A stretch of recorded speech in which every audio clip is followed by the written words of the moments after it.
পাহাড়ে ঘেরা এক নীরব গ্রাম। চারদিকে সবুজ, পাখির ডাক, বাতাসে শান্তির ছোঁয়া।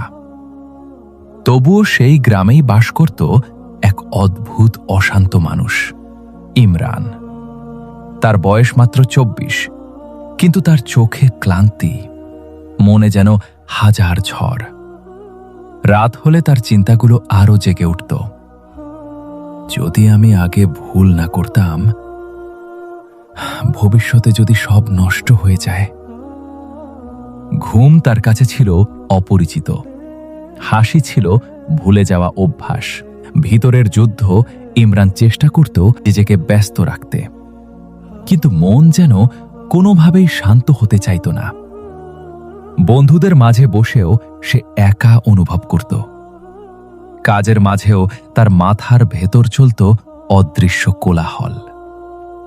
একদিন সে শুনল, দূরের এক পাহাড়ি গ্রামে একজন নির্জন বৃদ্ধ থাকেন, যিনি একসময় শহরের বিখ্যাত মনোচিকিৎসক ছিলেন। এখন তিনি প্রকৃতির মাঝে বাস করেন আর মানুষকে শেখান কিভাবে নিজের মনকে শান্ত করতে হয়।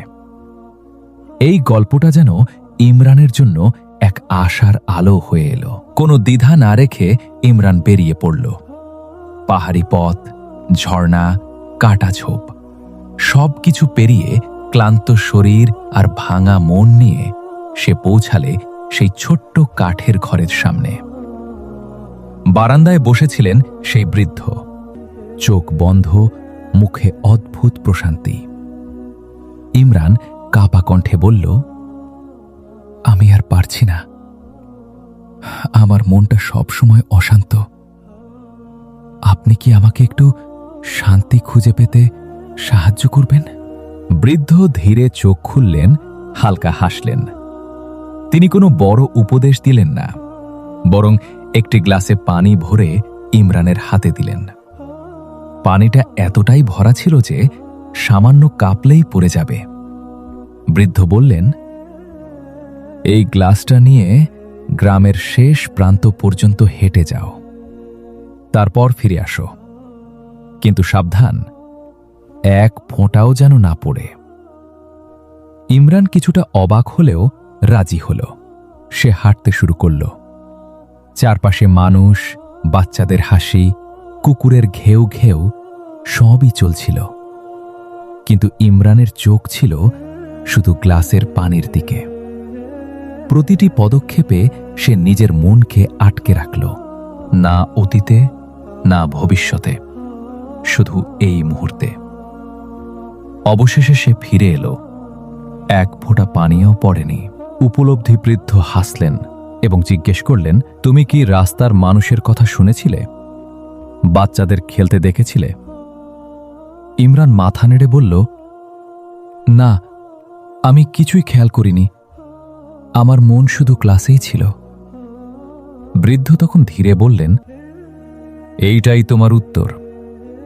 যখন তুমি পুরো মনোযোগ বর্তমান মুহূর্তে রাখো, তখন অপ্রয়োজনীয় চিন্তা ঢোকার সুযোগ পায় না। তোমার মন তখন শান্ত হয়ে যায়, কারণ তুমি তখন এখনে বাঁচো। পরিবর্তনের শুরু সেই মুহূর্তে যেন ইমরানের ভিতরের অন্ধকারে আলো জ্বলে উঠল। সে বুঝল, শান্তি বাইরে কোথাও নেই, এটা সবসময় তার নিজের ভেতরেই ছিল। শুধু সে কখনো এখনে বাঁচতে শেখেনি। শেষের শক্তিশালী বার্তা, সূর্য যখন ধীরে ধীরে পাহাড়ের আড়ালে হারিয়ে যাচ্ছিল, ইমরান ফিরে যাচ্ছিল। কিন্তু এবার সে আগের মানুষটা ছিল না। তার পদক্ষেপ ছিল স্থির, তার নিঃশ্বাস ছিল শান্ত, তার মন ছিল নির্ভার। কারণ সে বুঝে গিয়েছিল, শান্তি খুঁজে পাওয়া যায় না, শান্তি তৈরি করতে হয় নিজের ভেতরে। আর সেই চাবিকাঠি লুকিয়ে আছে এই বর্তমান মুহূর্তে। তুমি এখন কোথায় আছো? অতীতে, ভবিষ্যতে, নাকি এই মুহূর্তে?